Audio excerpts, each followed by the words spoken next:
Assalamualaikum warahmatullahi wabarakatuh. Perkenalkan, kami dari jurusan Ilmu Perpustakaan dan Informasi Islam IAIN Tulungagung kelas 4A. Tepatnya kami dari kelompok 6. Di video ini akan dijelaskan terkait industri penerbitan.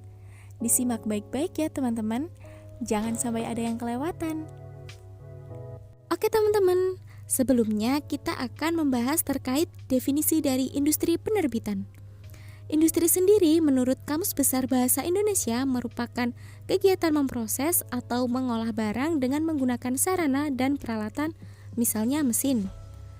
Selanjutnya, penerbitan menurut Hasan Pambudi merupakan kegiatan mempublikasikan kepada umum atau khalayak ramai rangkaian kata dan gambar yang telah diciptakan oleh orang-orang kreatif, kemudian disunting oleh penyunting, dan selanjutnya digandakan oleh bagian percetakan.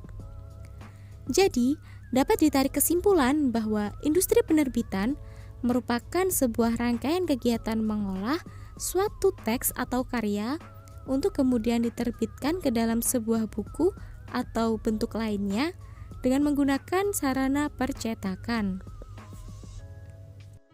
Oke, selanjutnya kita ke alur penerbitan.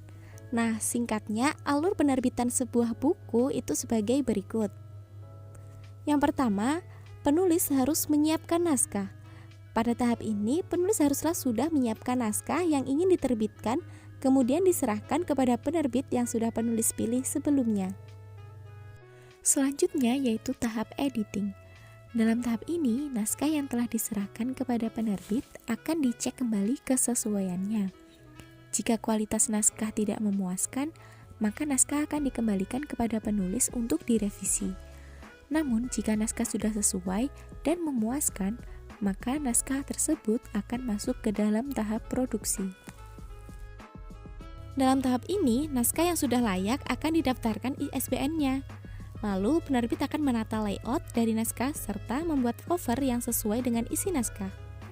Setelah selesai, naskah akan dikirimkan ke bagian percetakan.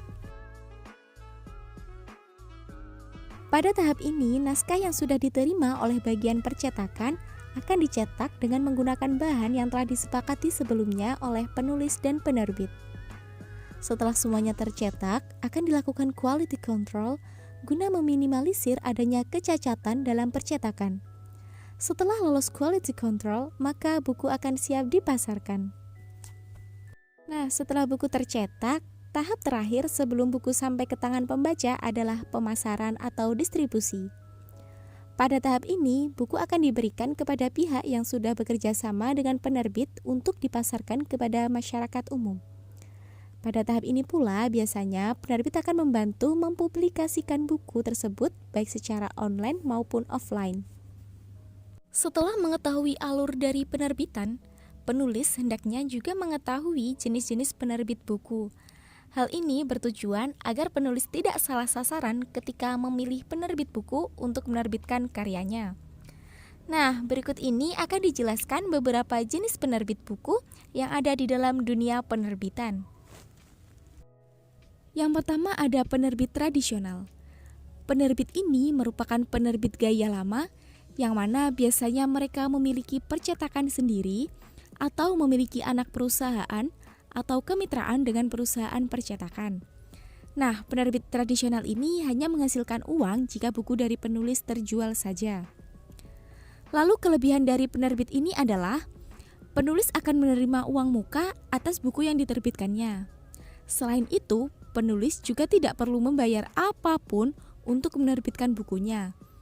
Hal ini dikarenakan mereka memiliki tim editor sendiri, penata layout, dan seniman sampul. Sedangkan kelemahan dari penerbit ini yaitu sebagian besar penerbit hanya menerima pengiriman melalui agen, dan penulis mungkin mengalami layanan yang kurang personal karena biasanya penerbit ini merupakan perusahaan besar.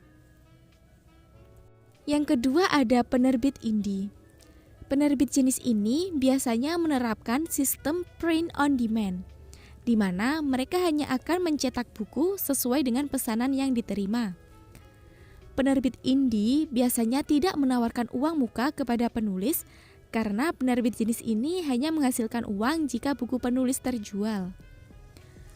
Kelebihan dari penerbit ini adalah penerbit tidak akan meminta uang kepada penulis untuk menerbitkan bukunya. Selain itu, penerbit biasanya juga mengizinkan penulis untuk memilih input signifikan pada sentuhan akhir naskah, baik berupa sampul, tata letak, pilihan font, dan lain-lain.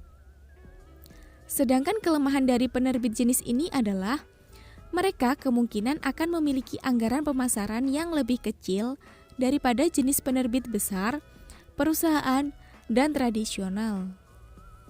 Yang ketiga ada penerbit vanity publisher. Penerbit jenis ini menghasilkan uang bukan dari penjualan buku penulis, melainkan atas apa yang penulis bayarkan kepada mereka untuk menerbitkan buku mereka. Hal ini dikarenakan mereka membebankan biaya kepada penulis untuk setiap langkah dari proses penerbitan. Kelebihan dari jenis penerbit ini adalah penerbit akan menerbitkan apapun sehingga penulis tidak perlu khawatir dengan kualitas karyanya. Selain itu, penulis akan menerima tarif royalti tertinggi dibandingkan dengan jenis penerbit sebelumnya. Sedangkan kelemahannya yaitu kualitas produk jadi sering rapuh, mulai dari kualitas pengeditan hingga kualitas cetak akhir, karena penerbit ini kurang memperdulikan hal tersebut. Selain itu, biaya yang harus dikeluarkan penulis untuk menerbitkan buku di penerbit ini juga relatif mahal. Sekarang kita beralih ke industri penerbitan di masa kini. Memasuki era digital seperti sekarang ini, sumber informasi sangat mudah dijumpai dan diakses melalui berbagai media. Para penerbit di Indonesia mulai berinovasi dengan memanfaatkan buku digital atau e-book dan munculnya penerbit mandiri atau self-publisher. Penerbit mandiri didirikan karena beberapa penulis mengalami kesulitan dalam penerbitan. Mereka mengalami penolakan dari penerbit besar karena dianggap tidak sesuai dengan selera pasar. Dalam pemasarannya, selain dengan menggunakan sosial media, penerbit mandiri juga bermitra dengan salah satu toko buku online bernama kutukutubuku.com. Oke teman-teman, itu tadi sedikit penjelasan terkait seluk-beluk penerbitan. Terima kasih sudah menonton video ini sampai akhir. Mohon maaf apabila ada kesalahan. Akhir kata, wassalamualaikum warahmatullahi wabarakatuh.